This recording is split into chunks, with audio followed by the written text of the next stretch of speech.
Hi, it's Sandy Parker and welcome to Crafting for Almost Everyone. So I'm going to take a little break from our fall projects. Unfortunately, I have to do a sympathy card for a friend of our family. It was a lady that was, she is the grandmother of our niece and nephew on their mother's side, and she would have been in her late 80s, early 90s. And we didn't know about the funeral arrangements until after they were over, so we didn't get to go to the funeral home, and we feel bad about that. So I want to make sure that I get a card out to them. I like to make sure I do that kind of stuff on a pretty timely basis.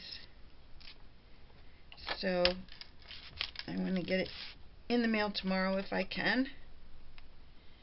And if you know anything about the way I do sentiments, I like to stamp them enough times that they really come off they're really well defined, like this one is.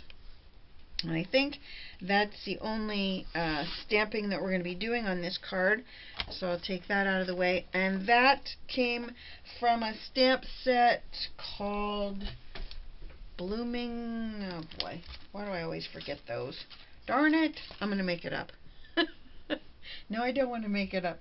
Creative Times is the name of the company, and it's Floral Sayings. There you go. I didn't completely make it up. That is the name of it. For once, I almost had it. Okay, I'm going to make a 5x7 card, which means it's 10 inches by 7 inches. And I thought what I would do is I would take this antique linen pad.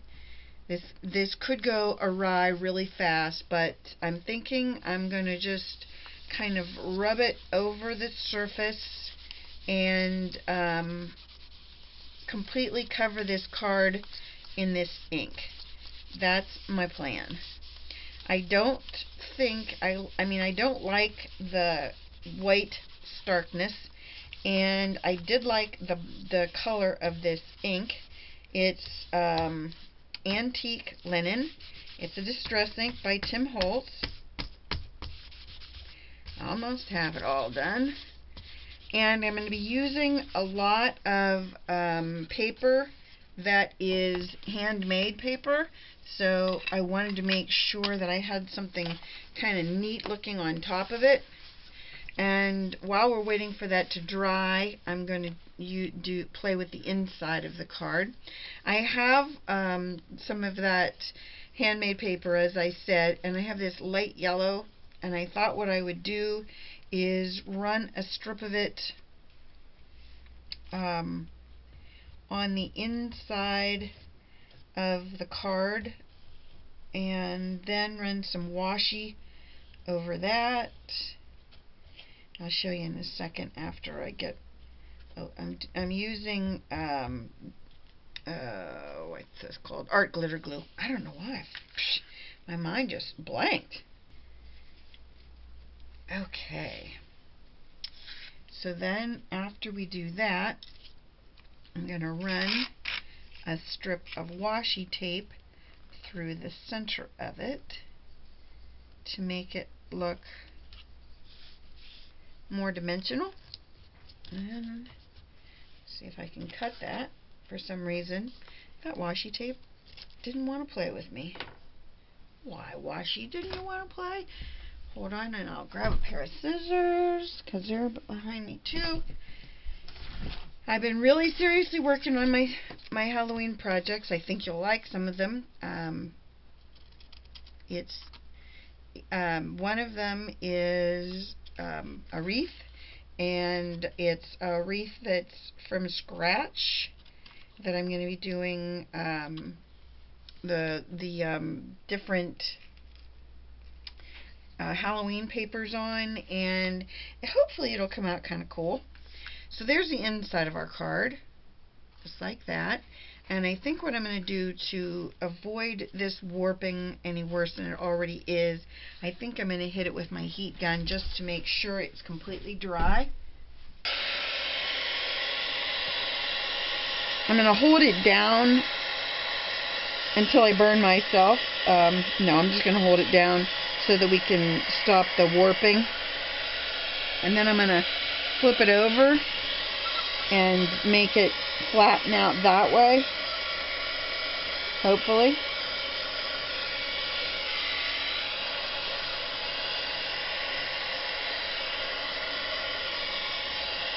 So I cut some squares of, before I do that, let me just kind of bend this up. And hopefully, how do you like that? That's from one of my projects, this red. It's not blood, it's what is it? It's food coloring. Gosh, I couldn't even remember what that was called. I'm losing my mind. What are you going to do? What are you going to do? Okay, so the next step that we're going to do, I've got to find, whoops, dropped something. I'm looking for my foam square that I had out. I have these pieces of, I think these are 2 1/4 and 2 1/2 inches square. Well, it's really a perfect surface to put this on. I might have to go back to having that white paper on top. So what we're going to be doing is, these are 2 inches and these are 2 1/4 inches. And what we're going to be doing is, I'm kind of afraid using any kind of glue on this. I'm going to use wet glue, I think, on this. And I'm going to glue the pieces to the yellow squares, and then that way I can kind of keep things lined up for, at least now I'm having a plan, is what I'm saying. Well, I'm not saying that, but it's the truth. I have a plan. Okay. We're just going to center each of these. Again, those are both the same size. Then I have a bigger piece. I'm going to put our papers down. These are the ones that are 2 inch layered with the 2 1/4, and then they're squares. And then I'm going to put this one that's a 3 inch and the 3 1/4 inch in the middle. But I'm going to put, between these 2 layers, I'm going to put a foam piece, which is right here, and it already has some adhesive on it, so that half of it already sticks to it. And then I'm going to tape it down to this. But before I do that, I'm going to make a bow that we're going to attach to this.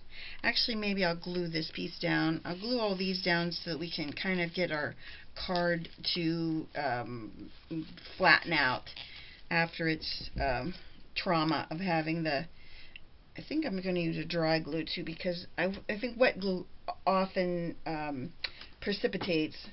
Is that the word I'm looking for? I think it is. It brings on the problem with bending and you know, just the whole issue with not having your paper flat like we want it to. Oh, okay. Well, it looks like I'm having problems with my tape dispenser. What else is new?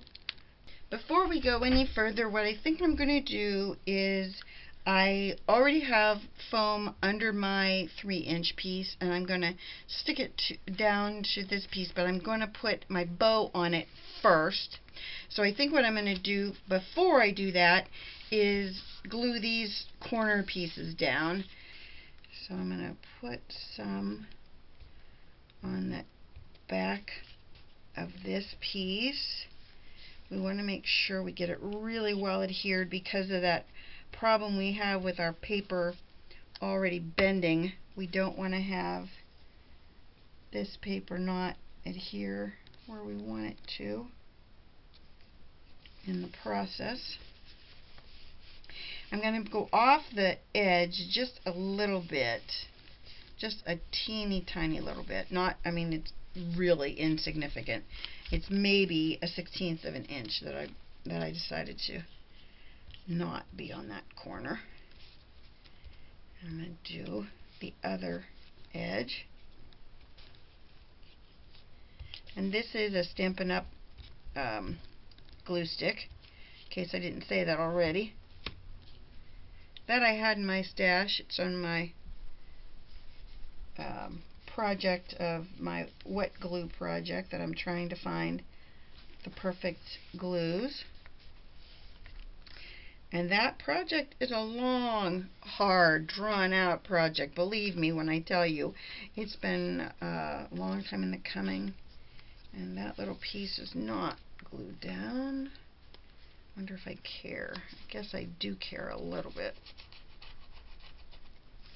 Okay, because the reason I said that is because I'm going to have this other piece that will be covering both of them, if you follow that. So then I'm going to put this piece in the middle like that. So we'll glue it up really, really well.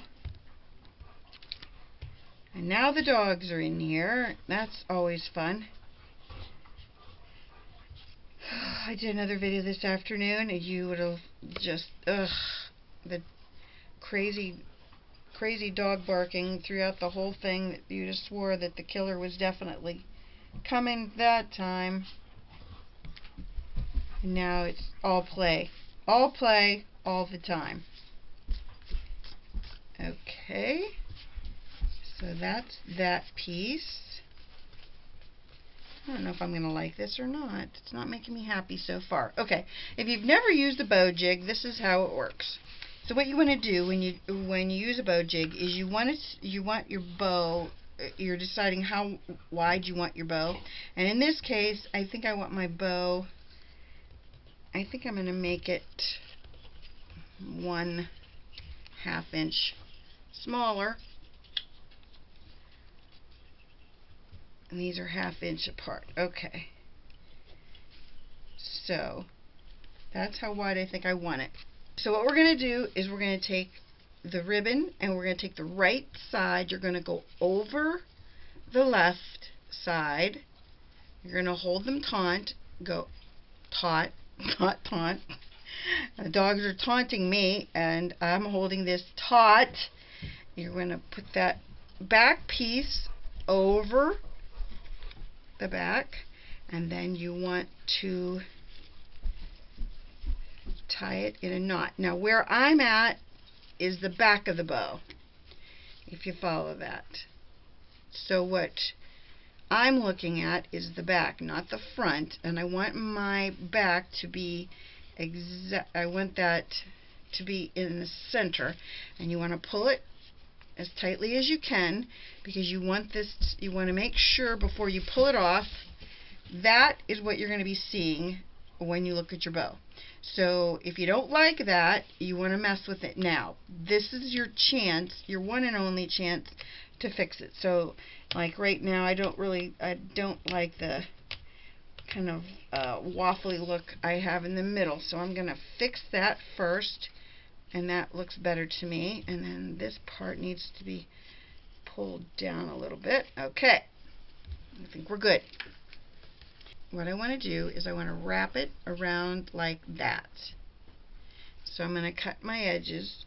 And bow people, please don't yell at me. I know it. I know I'm really wasting ribbon here. And I should have done it differently, but I didn't. So I can't fix it now. Okay, so I'm going to take it and I'm going to put some glue on the back. So what I've done is I've put some tear tape on the back of this, and so then I can hold my bow straight and make sure it's in the center, and then I can wrap my pieces around the back and make sure that it looks good. And that looks pretty good. And I put tear tape the whole length of this. I'm going to put another piece of tear tape over the ribbon. That way, even that part will be sticky.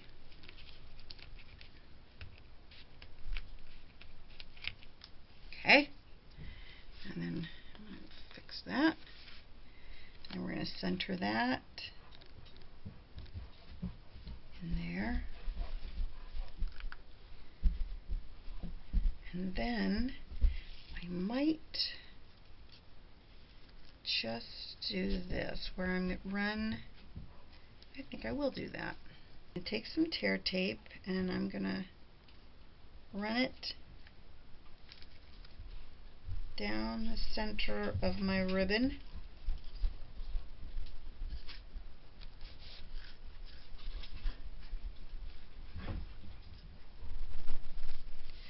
Or as close to the center of the ribbon as I can. That gives the ribbon a little bit of stability too, which is nice. And I'm going to need more for the top section. So what I'm going to do now is made this executive decision. I'm going to run it like that across the bottom and across the top, making sure, if you never took the backing off a tear tape before, let me just tell you a secret. If you get the ends really well adhered, you won't have a problem taking it off. If you don't adhere the ends really well, you will have a little bit of a difficult time taking it off. So I'm just giving you that little forewarning. And I'm also going to try and cut this so it's really straight.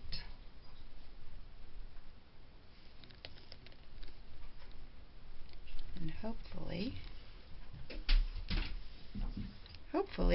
we can run it straight across the bottom of the card.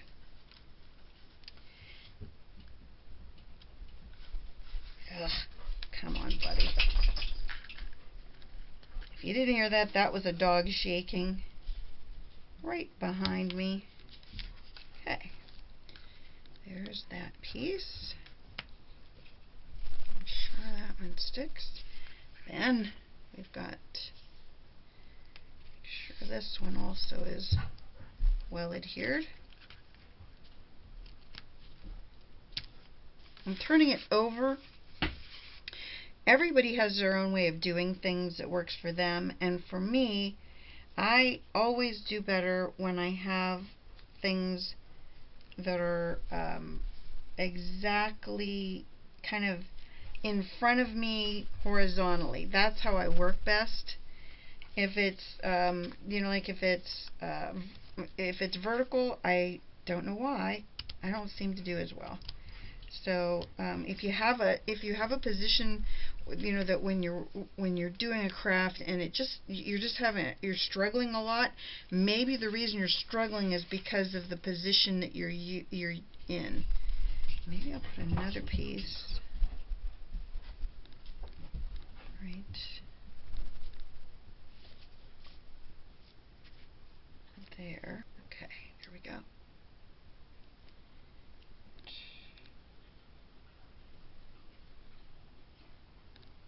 Put it about there. Let me cut the ribbon off.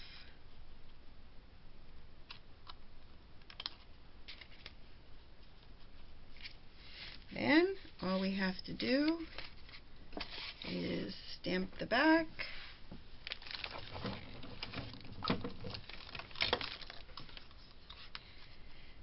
I made this for you.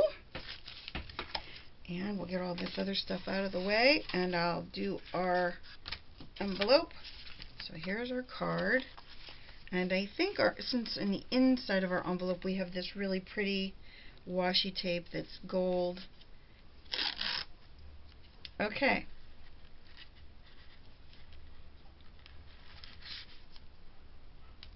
Straight enough. I don't care about that tape on this end because it has a bunch of weird edges from it unrolling or ripping on itself. So there's no point in keeping it. And then this, I'll just save this edge. When you just never thought this card was ever going to be finished.